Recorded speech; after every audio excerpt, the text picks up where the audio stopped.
Bien, ya estamos grabando. Vamos a revisar la fisiología del corazón, una parte nada más que es de vital importancia en la práctica clínica, ¿ok?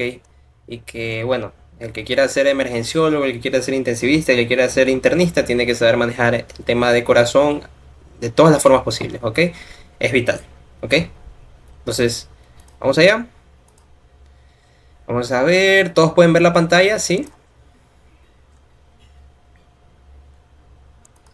Sí, Ok, sí, sí, se observa. sí, ok, gracias. Quisiera que vean el modelo de las diapositivas. Tenemos todas estas como en blanco, ¿no? Porque va a ser una clase como que vamos a ir escribiendo lo que vaya saliendo, ¿no? Entonces, bien, fisiología del corazón. ¿Qué es lo que vamos a estudiar específicamente? Existe divisiones en lo que es el estudio de la fisiología del corazón. Existen dos grandes grupos. La parte de la fisiología eléctrica y la parte de la fisiología mecánica.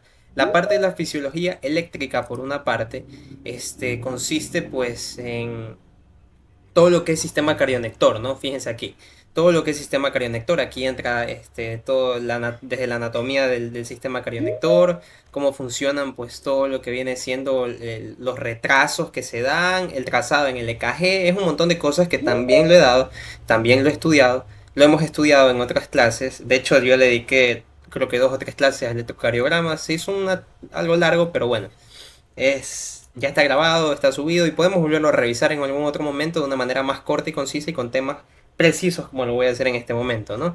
Y por otra parte, el otro complejo que se estudia en la fisiología del corazón es la parte de los... Están desordenados, pero bueno, es la parte de los eventos mecánicos. Déjenme pausar. Perfecto.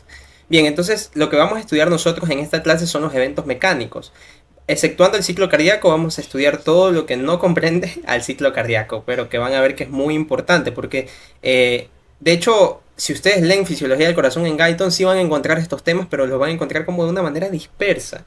En otros libros sí les dan más importancia, porque sí son muy importantes, y sobre todo en otras literaturas anglosajonas, en la literatura inglesa, o sea, bueno, las personas que hablan inglés, le dan mucha importancia a este tema porque de verdad lo tiene, ¿eh? Y en cardiología específicamente. Entonces, primero vamos a definir el gasto cardíaco, ¿ok? El gasto cardíaco, ¿ok? Nosotros lo vamos a definir como el volumen de sangre eyectado por minuto.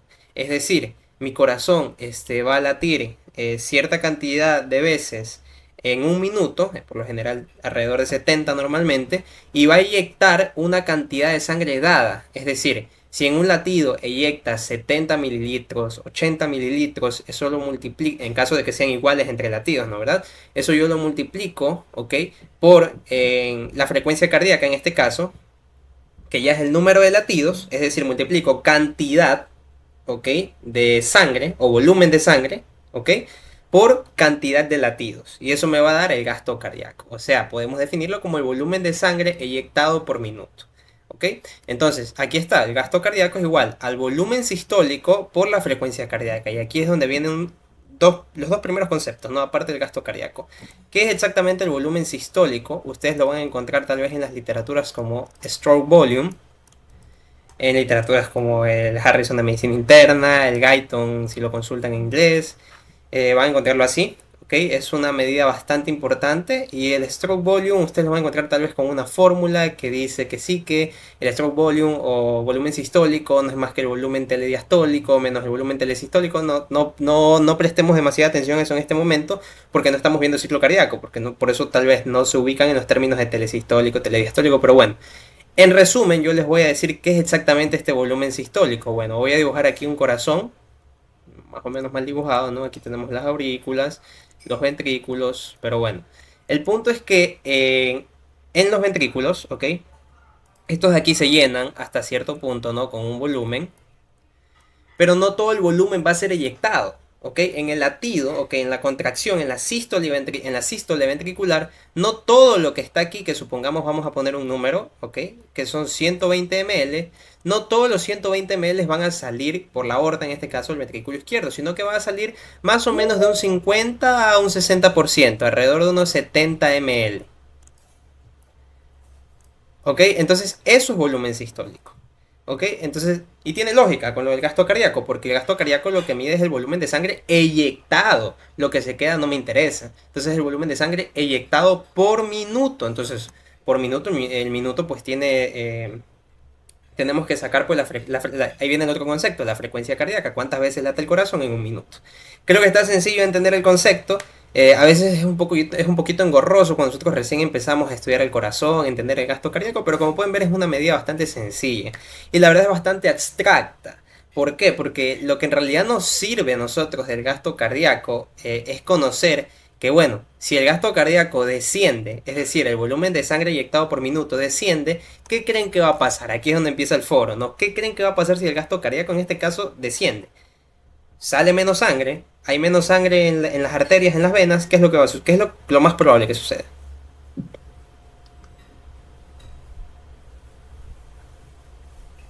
¿Alguna idea? Cualquier cosa, chicos.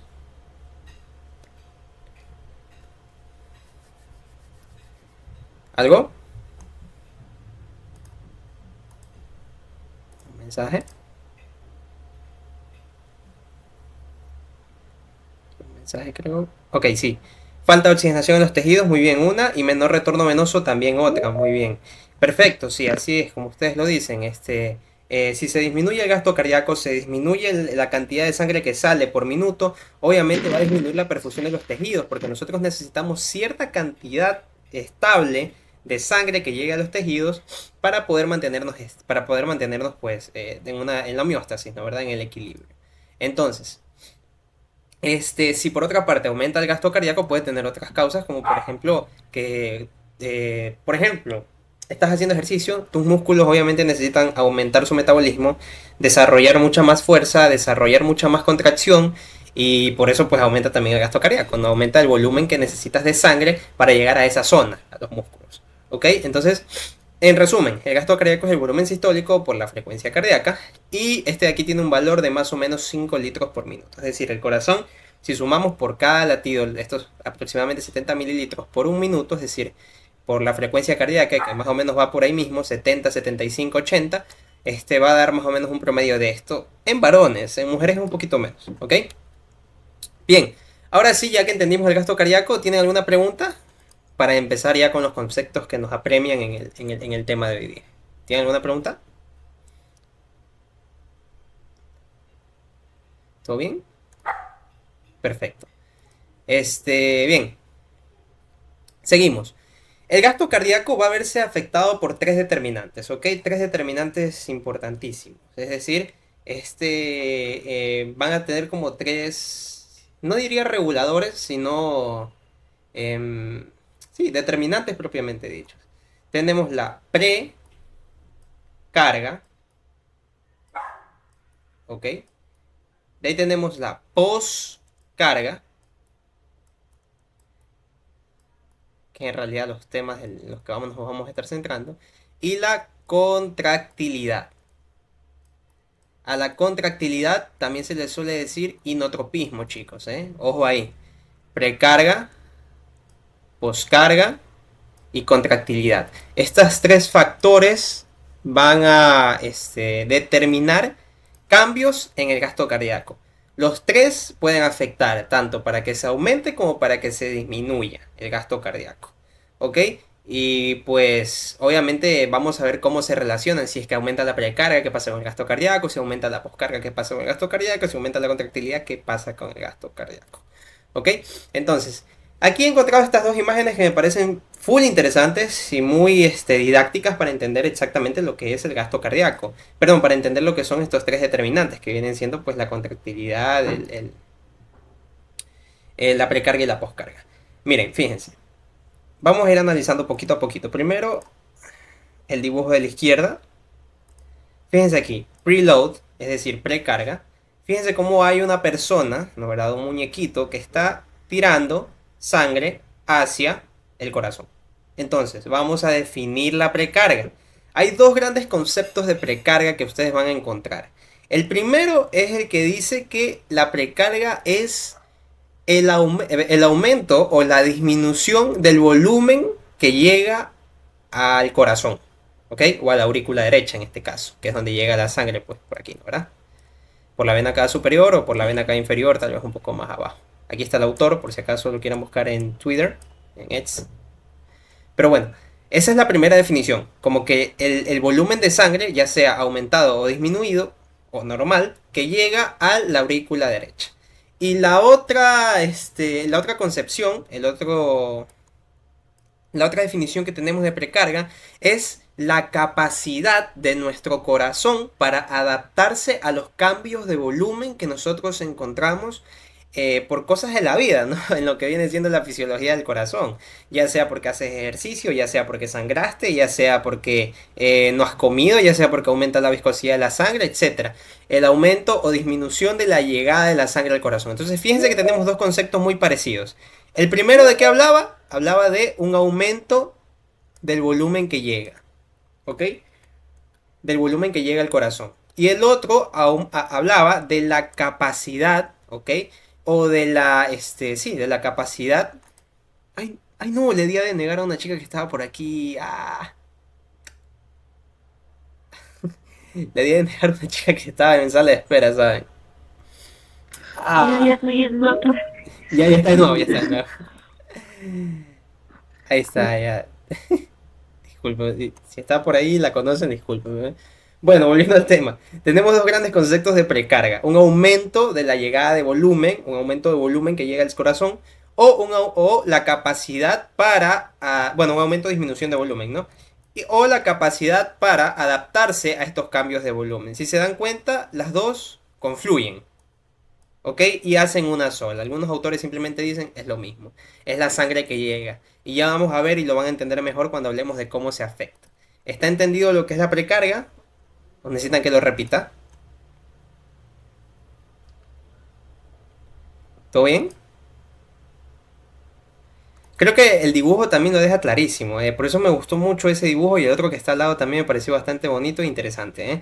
Por cierto, si pueden, no sé, creo que aquí hay algunos que no han estado en mis clases, pero si pueden, yo que sé, tomar una foto, subirla, etiquetarme, sería de muchísima ayuda, ¿no? Si es que pueden y si es que quieren. Muchísimas gracias. Bien, entonces creo que está entendido el concepto de precarga. Igual pronto lo vamos a volver a hablar, ¿verdad? De ahí vemos el concepto de postcarga. Vamos a poner otro color. Postcarga, postcarga o afterload, ¿ok? La postcarga es ahora que ya aumenta o disminuye el volumen que llega y tenemos esta capacidad para adaptarnos, la postcarga lo que significa es la oposición, ¿ok? De la salida de la sangre del corazón, ¿ya? Miren cómo está aquí, tiene como no sé, como un escudo aquí, que no permite que la sangre salga, ¿se dan cuenta? Es la postcarga, es como la dificultad que tiene que vencer el ventrículo al contraerse para poder eyectar la sangre. En este caso, y yo pregunto, aquí no lo vemos, pero ¿quién es el que se opone a la salida de sangre en el ventrículo? Bueno, en los ventrículos en general, hacia la circulación. La aorta. Sí, pero específicamente una parte de la aorta.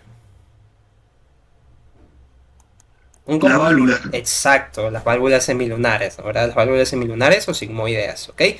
Entonces, estas válvulas semilunares directamente se van a oponer, ¿ok? A que nosotros saquemos la sangre del corazón. Pero ¿cómo funciona esto? Y aquí vamos a hablar un poquito no del ciclo cardíaco, sino de cómo funciona el sistema de presiones, ¿no? Y ya mismo vamos a verlo más claro también cuando hablemos de la parte de hipertensión. Fíjense que aquí voy a dibujar el ventrículo izquierdo y aquí voy a dibujar la aorta, ¿ok? Ahora, ¿qué es lo que sucede exactamente? Aquí voy a dibujar la válvula, déjenme ponerle otro colorcito, ¿ok? Un color verde. ¿Qué es lo que sucede? Recuerden que nosotros tenemos un cierto valor de presión arterial, ¿no verdad? Aquí. Que está dado por ciertos determinantes como la resistencia vascular periférica o por el mismo volumen sistólico, ¿no verdad? Entonces, sabemos que la presión arterial de una persona promedio ronda los 120 de sistólica y 80 de diastólica, ¿no verdad? ¿Sí? Entonces, ¿qué sucede? De aquí sacamos una presión arterial media que tiene cierto valor, bla, bla, bla, bla. Lo que me interesa no es eso, sino que al momento en el que el ventrículo está relajado, ¿ok? Que tiene la sangre aquí, pero está relajado, la presión en el ventrículo es menor a la presión que tenemos aquí en la aorta, que se asemeja a la presión sistémica que encontramos acá, ¿no? ¿Verdad? Entonces, si la presión del ventrículo es menor a la presión aórtica, no va a salir sangre, ¿ok? Porque acuérdense que tiene que ir tiene que vencer este mecanismo de presión para poder eyectar. Entonces, si la presión de la aorta, que pongámosle un número, solamente un número didáctico, pongámosle que la presión de la aorta tiene un valor de 5, que no es ese, es mucho más alto, que tiene un valor de 5 y la presión del ventrículo tiene un valor de 1 cuando está relajado, por ejemplo, no va a salir porque no tiene la suficiente presión para vencer la presión aórtica. Entonces, ¿qué es lo que pasa? El ventrículo se empieza a contraer. Entonces el ventrículo empieza a subir su presión. 2, 3, 4. Esto ustedes tal vez si vieron la parte del ciclo cardíaco, nosotros encontramos esto como la contracción isovolumétrica, ¿ok? No nos vamos a meter mucho en eso, pero empieza a subir la presión. 2, 3, 4, 5, hasta que es 6. Y tiene la fuerza ahora sí, es decir, la presión, el aumento de presión suficiente para poder eyectar la sangre. Ay, se me fue por todos lados, aquí está. Para poder eyectar la sangre finalmente, porque ya le ganó a la presión aórtica. Ahora, volviendo al tema de la poscarga, ¿de qué me sirve saber todo esto en la poscarga? Porque si se dan cuenta, hablamos de la válvula. ¿Ok? Hablamos de ¿de qué es exactamente la poscarga? Es simplemente la fuerza que se opone a que salga sangre del corazón. En este caso, personificada por las válvulas y por la presión aórtica. ¿Ok? Y por la presión sistémica también, ¿no? Que es un reflejo de la aórtica. Entonces, ya vamos a ver cómo se aumenta y se disminuye la poscarga. Y por último, la contractilidad, que aquí no tenemos ningún dibujo que lo esquematice. ¿Ok? Pero la contractilidad prácticamente es que nosotros sabemos que tenemos pues tejido muscular cardíaco, ¿no? Que son unos filamentos más o menos así. Vamos a poner otro color acá. Que están entrelazados, ¿no? Entonces, estos filamentos, supongamos que aquí así están relajados. ¿Ok? Ahora, cuando se contrae el músculo cardíaco de una manera normal, rutinaria, vamos a suponer que los filamentos se ponen así ahora. Como que se entrecruzan un poco más. No sé si me di a entender. Es decir, se cruzan un poquito más. Esto debido a la entrada de calcio. Pues no, eso está claro. Y cuando hay una contracción exagerada, es decir, cuando necesitamos que haya más contractilidad o inotropismo, ¿qué va a pasar? Una total sobreposición de los filamentos. ¿Se dan cuenta la diferencia que existía de aquí a acá cuando se contrae a la superposición acá? Aquí prácticamente no hay superposición casi. Acá aumentó un poquito y acá están totalmente sobrepuestos. Entonces eso es la contractilidad. Es como que el grado propiamente dicho de aproximación de los filamentos de actina y de miosina en el músculo cardíaco para que pueda eyectarse la sangre. Entonces la contractilidad es como que la fuerza del corazón, por así decirlo, para eyectar la sangre, ¿ok? La capacidad para contraerse. Entonces, vamos a repasar por última vez estos tres conceptos. Precarga, miren, el volumen de sangre que llega, miren cómo tiene aquí un vasito que llega, ¿no? ¿Verdad? Puede ser el volumen de sangre que llega o la capacidad del corazón para adaptarse al aumento o disminución de volumen. Y la postcarga, miren acá como tenemos una llave de paso, ¿ok? Que no permite que salga la sangre, es prácticamente la fuerza que se opone a que salga la sangre y está dada o personificada por las válvulas y por la presión aórtica y por la presión arterial sistémica y la resistencia vascular periférica, que son un reflejo de esta presión, ¿ok? Entonces, y por último la contractilidad, que es como que la fuerza que tiene el ventrículo para contraerse, ¿ok? Creo que estamos claros en este tema. Y creo que he intentado hacer con estos dibujos lo más didáctico posible para entender estos tres conceptos básicos y entender cómo estos se van a ver afectados, ¿no? Entonces, ¿tienen alguna pregunta?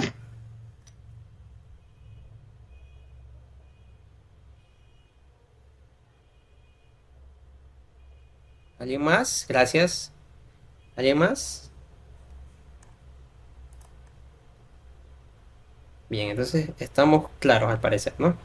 Me alegra que estemos bien, ¿eh? Estemos bien. Denme un segundito.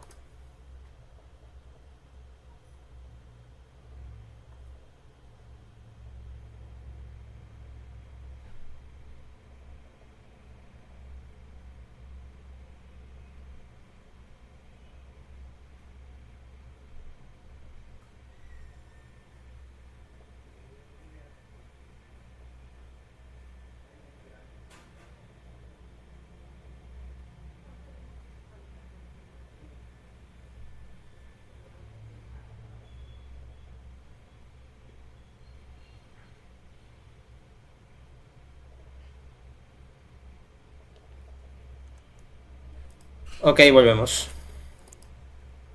Entonces está claro, ¿no? El tema. El tema de las definiciones apenas, ¿eh? Déjenme ver. Sí, vamos a mantener esto. Sí, sí estoy grabando. Me da miedo no estar grabando, ¿eh?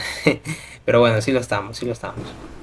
Bien, ahora sigamos ya directamente a los factores, que es, creo que tengo, sí, a los factores que van a afectar, se escucha repetitivo, estos tres determinantes, ¿no? ¿Verdad? Lo que es la precarga, la poscarga y la contractilidad. Por una parte, la precarga ya la definimos, ¿no? Como el volumen de sangre, en este caso, que llega a el corazón, ¿ok? El aumento o la disminución del volumen de sangre que llega al corazón. Vamos a ver los factores que lo pueden alterar la precarga y cómo afecta al gasto cardíaco. Primero, cómo afecta al gasto cardíaco. Fíjense, vamos a poner aquí un corazón.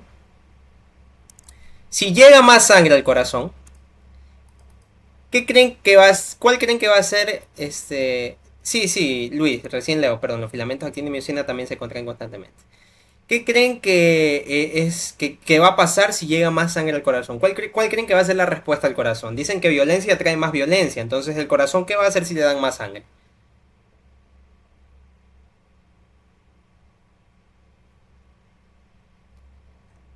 Sí, aumenta la contractilidad, eso es clave, eso tiene que ver mucho, pero en palabras simples, ¿qué es lo que va a hacer? Si le dan más sangre, ¿qué va a hacer el corazón?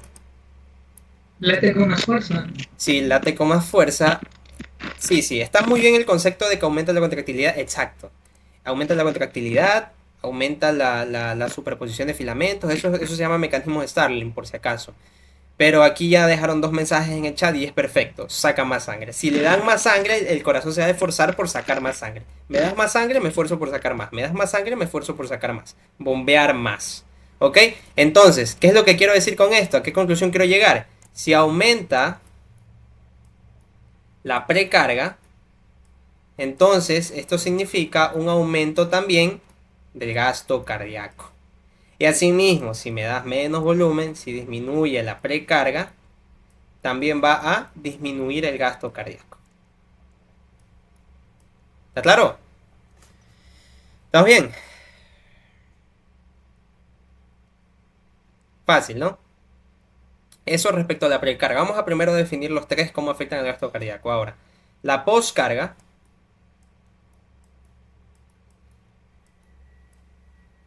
se define como el... Ay, me salió bien deforme este de aquí, pero bueno. Ay, está horrible, pero bueno.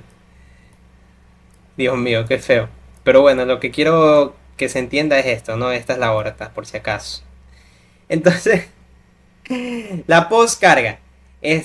Supongamos que, bueno, la presión aórtica del valor que le pusimos de 5 se va a aumentar a 8. ¿Ok? Y el corazón normalmente, sin tener en cuenta contractilidad ni nada, puede llegar a una presión más o menos de 6, 7, si se esfuerza mucho, 8, 9. ¿Qué va a pasar con el gasto cardíaco si aumenta la poscarga? ¿Mm? Aumenta. Si aumenta la poscarga, aumenta el gasto cardíaco. Ah, no, disminuye el gasto. Exacto, disminuye el gasto cardíaco. ¿Alguien explica por qué? Vamos. Porque habría mayor resistencia, entonces es más complicado el gasto cardíaco. Sí, perfecto. Simplemente porque hay mayor resistencia. Es decir, como cuando tú quieres, por ejemplo, yo qué sé, voy a poner un ejemplo bruto, ¿eh? Supongamos que tú tienes que tú tienes una hoja de cuaderno, ¿ok? Y tú la quieres cortar con una tijera y si tú le pones aquí la tijera, pues fácil, la va a cortar, ¿no? ¿Verdad? Pero imagínense que yo ya pongo todo mi cuaderno y lo quiero cortar con una tijera. Va a poder al final, después de quién sabe cuántas horas, dependiendo del filo de la tijera, dependiendo de todas esas cosas, al final se va a poder, de que se va a poder, se va a poder. Pero va a costar muchísimo. Entonces me va a costar más tiempo. Acuérdense que un determinante del gasto cardíaco es el tiempo, es la frecuencia cardíaca. Y me va a costar más fuerza, ¿ok? Entonces, y aparte se va a ver disminuido el volumen que voy a poder sacar por minuto, ¿no? Entonces sí, Si aumenta la poscarga, entonces disminuye el gasto cardíaco. Por consiguiente, si disminuye la poscarga, es decir, si disminuye la presión, va a aumentar el gasto cardíaco porque va a poder sacar más sangre. Pues fácil, ¿no? Sencillo. Ahora, la contractilidad. Esto es bastante curioso lo de la contractilidad, pero bueno. En resumen, yo se los digo. El aumento de la contractilidad y la disminución de la contractilidad van a variar sus efectos, ¿saben? O sea, el aumento de la contractilidad en un inicio me puede ayudar en un caso que ya vimos, por ejemplo, en el aumento de la poscarga, la puede combatir, por así decirlo. O en el aumento de la volemia, en el caso de la precarga, ya vamos a ver esos factores. En el caso de la precarga, que me llega más sangre, aumenta la contractilidad y bloom, o sea, va a aumentar al final el gasto cardíaco. ¿Por qué? Porque en un corazón en el que yo podía, en el que yo tenía, pues como vimos en las diapositivas de hace rato, voy a dejar por aquí un corazón hecho una bola nada más.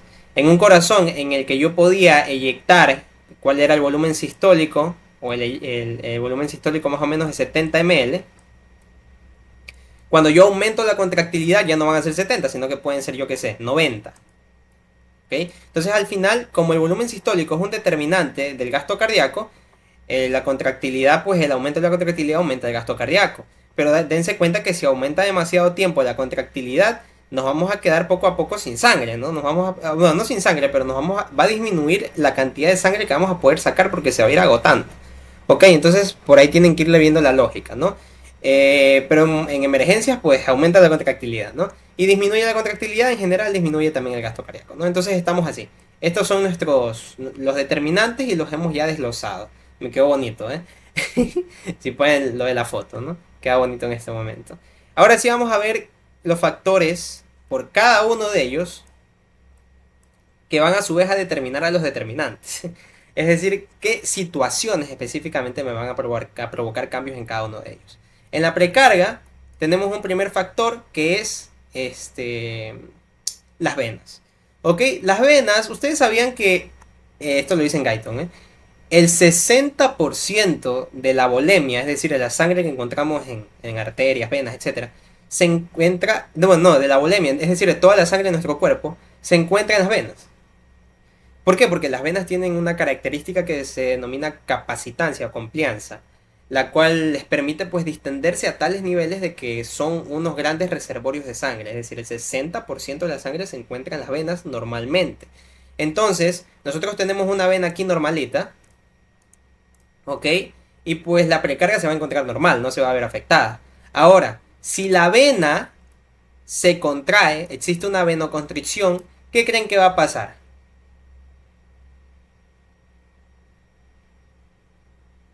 ¿Mm?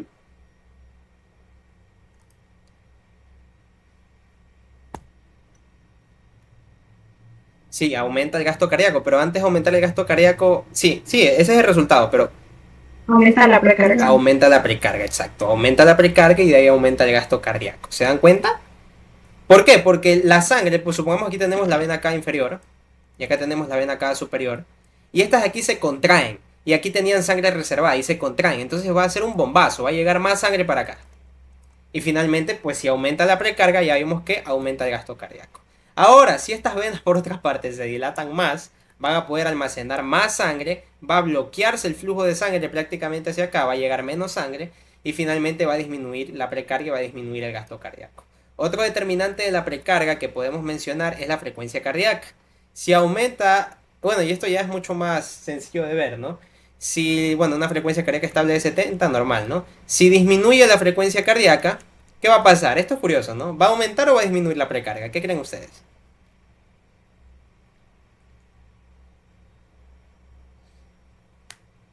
¿Mm?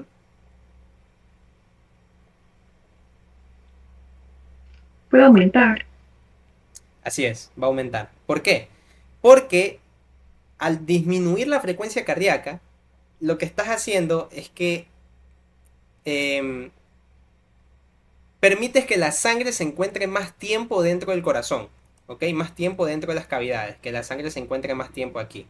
Entonces, al final, el resultado que va a dar es que va la volemia basal, es decir, la cantidad de sangre normal que hay en el corazón antes de que le llegue más sangre ya va a ser alta. Y le vas a aumentar más con más llegada de sangre. Entonces, bueno, sí, la bradicardia o la disminución de la frecuencia cardíaca aumenta la precarga. Y pasa lo contrario con la taquicardia, ¿no? Con el aumento en la frecuencia cardíaca. Ahora, el otro determinante, y por último, es la volemia, ¿no? En una volemia normal, pues normal, ¿no? Cuando se aumenta la volemia, ¿en qué caso se puede aumentar la volemia? Bueno, cuando está un paciente encamado, un paciente en el hospital, hospitalizado, tiene puesta una vía intravenosa y nosotros le administramos líquidos, ¿ok? Le administramos líquidos, le administramos líquidos y le administramos líquidos, ¿ok? Eh, entonces aumenta la volemia, aumenta la precarga y por ende va a aumentar también el gasto cardíaco, ¿ok? ¿Está claro?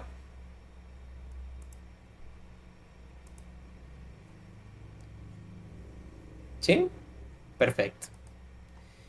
Bien, y por otra parte, si se disminuye el volumen, que ese es el ejemplo que vamos a ver más adelante, pues se disminuye la precarga y se disminuye el gasto cardíaco. La poscarga, vamos a ver los factores de la poscarga. Por otra parte, en la poscarga, nosotros vamos a encontrar pues que el primer determinante pues son las válvulas, ¿no? Por ejemplo, unas válvulas semilunares defectuosas van obviamente pues a aumentar la poscarga, ¿no? ¿Verdad? La van a aumentar. ¿Por qué? Porque si de por sí es difícil abrir las válvulas, imagínate unas válvulas que no se quieren abrir, unas válvulas fibrosadas, ¿ok?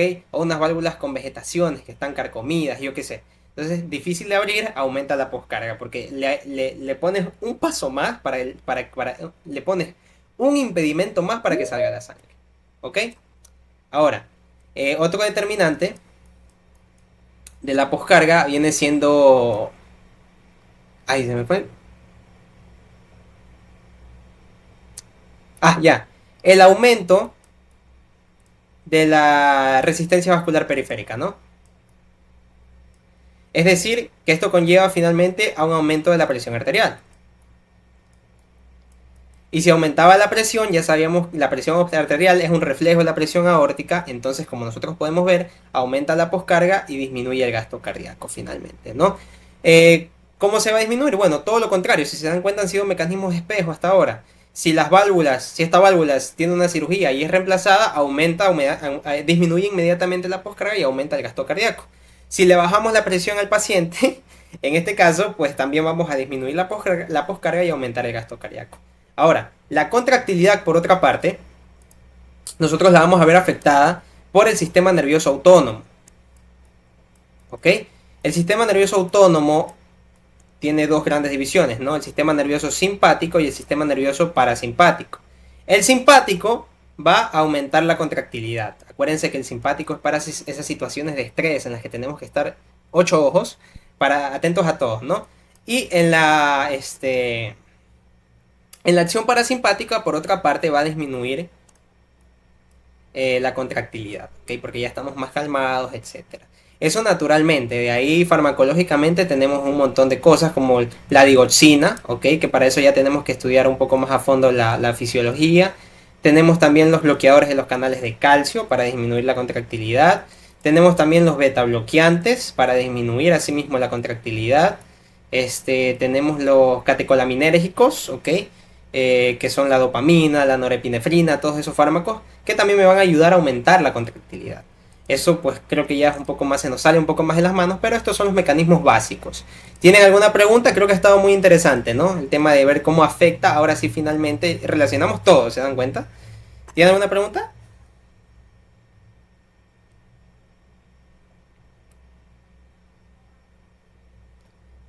Perfecto. Creo que... Creo que sí, la verdad es que yo siempre pienso eso de que, ay, no me hago entender. Pero en esto creo que sí, con todo lo que hemos dicho ahorita y cómo lo hemos ido desglosando, creo que sí, la verdad. Está muy ordenado todo y para mí se entiende bastante, bastante bien, ¿eh? Al menos para mí. Igual esto está grabado, entonces ustedes pueden revisarlo las veces que ustedes deseen. Ahora, vamos a los ejemplos, ¿no? ¿Cuánto tiempo llevamos de clase? Son las 7:53, empezamos más o menos 7:15. Ya vamos a cumplir prontito 45 minutos. Me parece bien, ¿sí? Ya no demoramos mucho igual.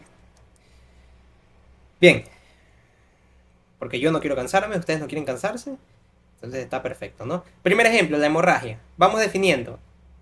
¿Qué va a afectar la hemorragia? Precarga, poscarga, contractilidad. Inicialmente. La precarga. La precarga, perfecto. ¿Por qué? Porque en una hemorragia, ¿qué es lo que sucede? Tenemos un vaso sanguíneo y el vaso sanguíneo se rompe. ¿Ok? Se rompe, por así decirlo. Sí, prácticamente hay una fuga de sangre desde los vasos sanguíneos. Hay una fuga directamente. Y esta fuga de sangre pues disminuye la volemia. Ya vimos que si disminuía la volemia iba a disminuir la precarga. Y si disminuye la precarga, a su vez va a disminuir el gasto cardíaco. Fácil, ¿no? Bien. Entonces, ¿qué mecanismos compensatorios puede haber en una hemorragia? Bueno, en una hemorragia por lo general nosotros vamos a encontrar que el paciente pues va a empezar a dar una vasodilatación marcada, ¿no? En esta zona vasoconstricción, pero hay vasodilatación. ¿Por qué? Porque acuérdense que a lo que nosotros vasodilatamos, disminuimos la resistencia vascular periférica, disminuimos a su vez, ¿qué cosa? La presión arterial. Disminuimos la presión arterial y a su vez vamos a disminuir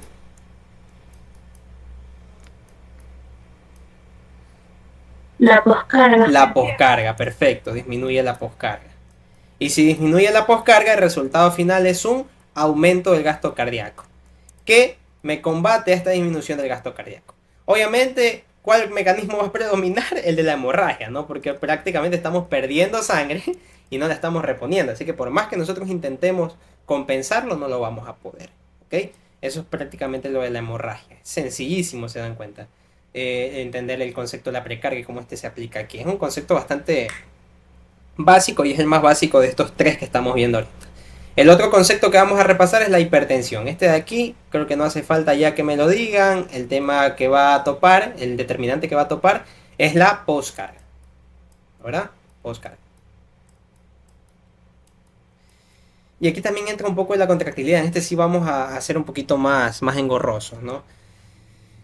¿Qué sucede en la hipertensión exactamente? El vaso sanguíneo normalmente se encuentra así, ¿no? Hay ocasiones en las que este tiene que contraerse más y ocasiones en las que tiene que dilatarse por otra parte, ¿no? Entonces tenemos estos tres estadios. El problema con la hipertensión es que, bueno, este estado se mantiene demasiado tiempo. Y más allá de los problemas que puede causar a nivel sistémico, como hipoperfusión de tejidos, a nivel cardíaco va a causar algo bastante interesante. Vamos a analizarlo. A nivel cardíaco, lo que va a pasar es que está aumentando, al aumentar la resistencia vascular periférica, aumenta la presión arterial, ¿verdad? A su vez, aumenta la poscarga y le hace al corazón más difícil que salga sangre, ¿no? Pero el corazón es un artista, ¿no? Es un artista y no deja que nadie lo pare. Entonces el corazón, ¿qué es lo que va a optar por hacer? ¿Cuál creen que va a ser un mecanismo compensatorio para vencer esta presión que lo está encarcelando? Mayor contractilidad. Ah, perfecto, aumento de la contractilidad. ¿Ya? Un aumento de la contractilidad. Y yo les pregunto, cuando ustedes van al gimnasio y ustedes ejercitan un músculo una y otra y otra y otra y otra vez, ¿qué es lo que le pasa a ese músculo? A lo largo del tiempo, ¿no? Se hipertrofia. Se hipertrofia, perfecto. Entonces, en algún punto, ¿qué es lo que va a pasar? El corazón del ventrículo que tenía este grosor, ahora va a tener un grosor más o menos así. ¿Ya? Y lo voy a volver a dibujar más acá abajo este corazón. Imagínense que es el mismo dibujo, imagínense. Pero lo que me importa son estas bolitas que representan las cámaras, ¿no? Ahora el corazón hipertrofiado va a tener... A ver, este va a ser el espacio del ventrículo izquierdo. Comparen el espacio de este ventrículo con el espacio de este ventrículo de acá. Miren el tamaño de aquí a acá y miren el tamaño de aquí a acá. ¿Se dan cuenta? A pesar de que con el tiempo se hipertrofia, y esto tal vez puede ser bueno, entre comillas, en el inicio, después me disminuye la capacidad de del volumen de mi ventrículo. ¿Se dan cuenta? Y esto a su vez, ¿qué creen que va a afectar si disminuyo la capacidad de almacenar más sangre de mi ventrículo? ¿Mm?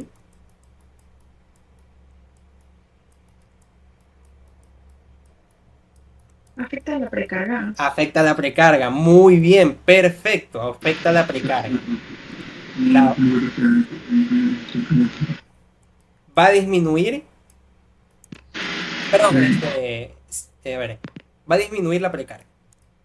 ¿Por qué? Porque mi corazón ya no va a tener la capacidad para adaptarse a los cambios de volumen.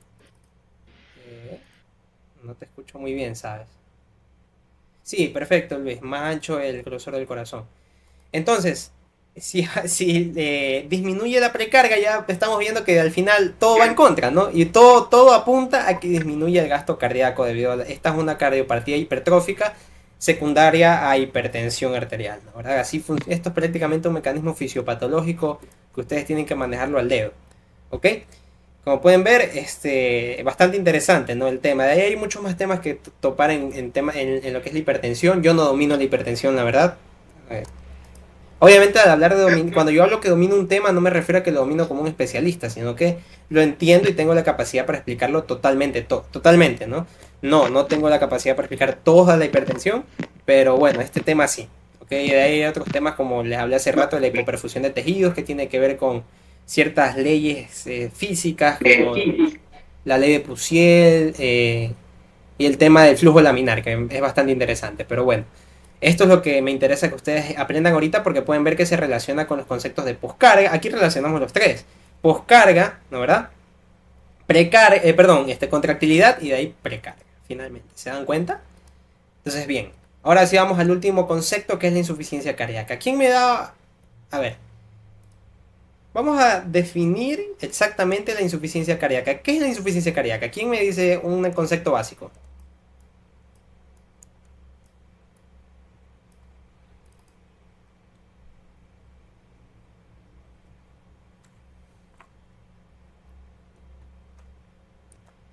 Perfecto, incapacidad de bombear la sangre con normalidad, ¿ok? O de que sea de manera efectiva, ¿no? El estado patológico en el cual no existe un bombeo adecuado. Perfecto.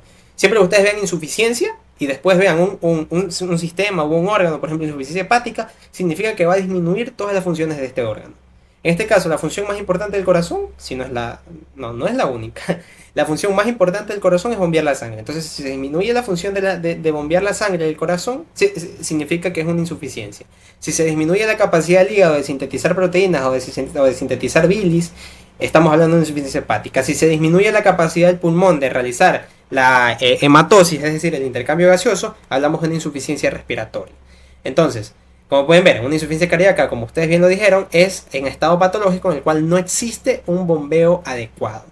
Por lo general, la insuficiencia cardíaca nosotros la encontramos en pacientes que han tenido muchos infartos de miocardio. ¿Ok? Muchos infartos de miocardio. ¿Por qué?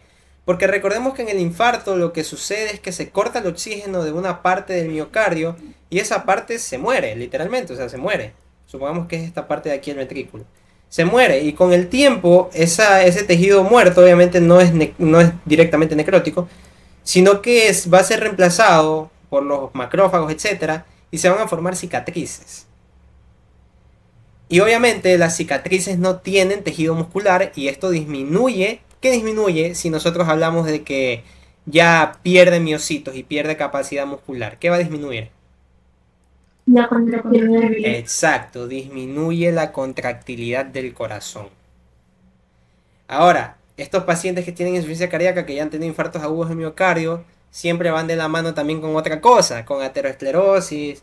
Y a su vez, pues, la aterosclerosis también tiene la capacidad para aumentar la poscarga porque aumenta la resistencia. Vienen también con hipertensión a veces. Entonces, imagínense, todo se relaciona también, ¿no? Y así mismo viene la cardiopatía hipertrófica, finalmente cardiopatía dilatada. Bueno, un complejo de cosas que nos llegan a entender estos tres conceptos. Con esto creo que terminamos los tres conceptos, ¿les parece? ¿Tienen alguna pregunta? Creo que han quedado claros, ¿no? En realidad lo que a mí me interesaría que ustedes se lleven a la casa de todo esto, creo que todo está sencillo igual. Sí, dime Bianca, dime.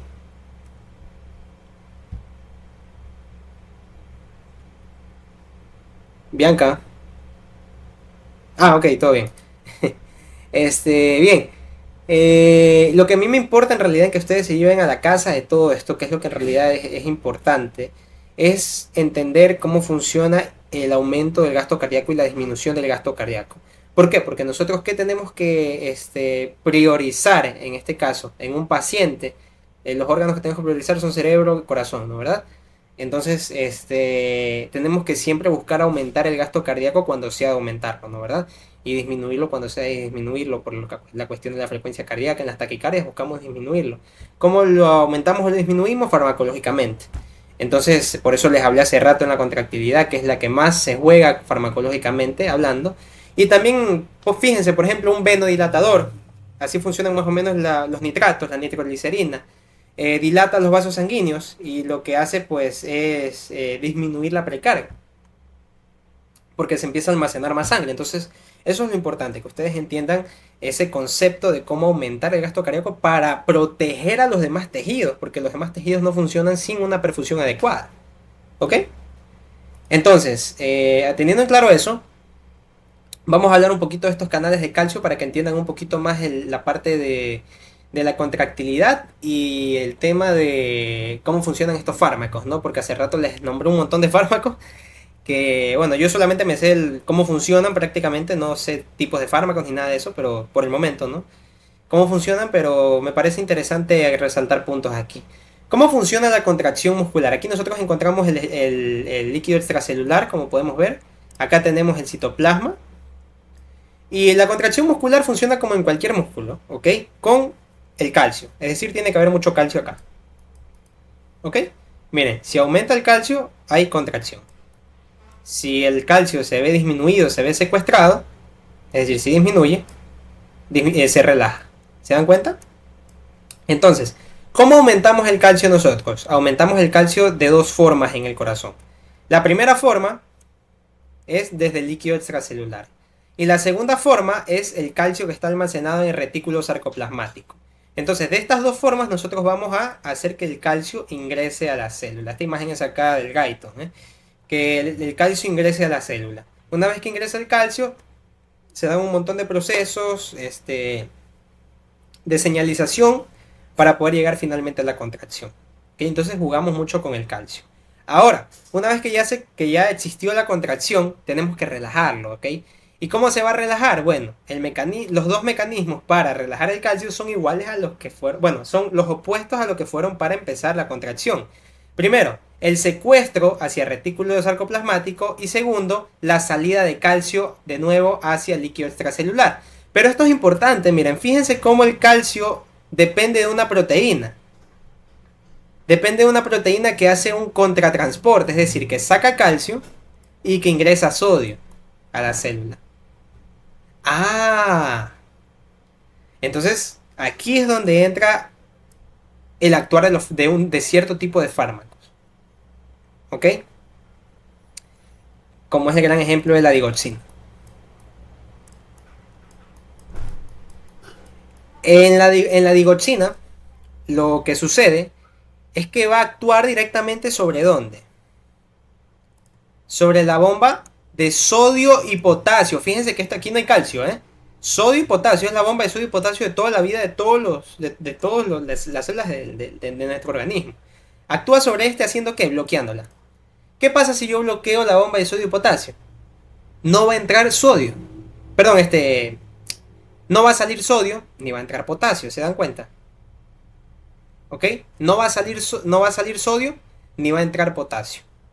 Entonces, ¿cómo actuaba este transportador de acá?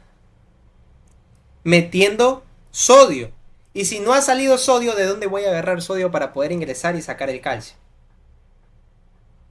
¿Ya? Entonces así nosotros aumentamos la contractilidad, porque mantenemos el calcio más tiempo dentro del miocito, que es aquí, ¿no? ¿Verdad? El miocito. Todo esto de aquí, el citoplasma o sarcoplasma del miocito. Ok, es un tema que lo van a ver en farmacología igual, pero bueno, es interesante. Y por otra parte, los bloqueadores de los canales de calcio lo que hacen pues es bloquear estos canales de aquí y los acá, y ya. Entonces así también esto por otra parte disminuye la contractilidad. Ahora, como les dije, la contractilidad está afectada por el sistema nervioso autónomo que actúa sobre ciertos receptores específicos intensificando la respuesta al calcio. Entonces por eso también existen los beta bloqueantes, porque estos receptores son receptores tipo beta, los cuales también disminuyen la contractilidad. Y también van a existir los catecolaminérgicos, que vienen siendo la dopamina, la norepinefrina, la epinefrina, los cuales a su vez aumentan la acción del sistema nervioso simpático y a su vez aumentan la contractilidad. Pero bueno, no los mareo más, chicos. Creo que ya cumplimos, sí, casi una hora, me parece perfecto. Quería explicar esto, ¿ok? Esta suele ser como que un terror para los estudiantes cuando están cursando fisiología. No sé si, me imagino que si la han visto, al menos está aquí. Pero bueno, estas gráficas suelen ser como que un terror. Y miren que aquí entra la contractilidad, la poscarga, la precarga. Y acá por otra parte habla un poquito más del ciclo cardíaco. Pero bueno, creo que no es prudente quedarnos más tiempo. Podemos hablarlo en otra clase. Y ya, ¿cómo se dice? Manejando al 100% el tema del ciclo cardíaco. Porque ahí sí es importante conocer. Para entender estas gráficas sí hay que entender el ciclo cardíaco, porque aquí están todas las fases del ciclo cardíaco. Y aquí también están todas las fases del ciclo cardíaco. ¿Ok? Entonces es importantísimo entender esto de aquí, chicos. ¿Ok? ¿Tienen alguna pregunta de lo que hemos hablado?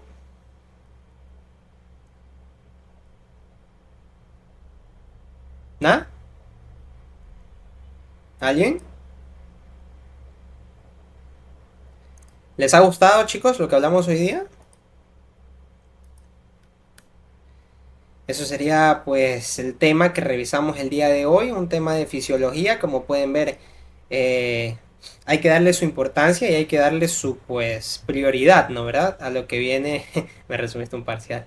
No creo que un parcial, pero sí un pedazo, ¿no? El próximo sábado también habrá clases, probablemente sí, y ahora sí vamos a revisar creo que un caso clínico, porque ya le dimos un. Sí, sí, ya le dimos un espacio a la fisiología, entonces creo que ya toca el caso clínico. Déjenme dejar de grabar.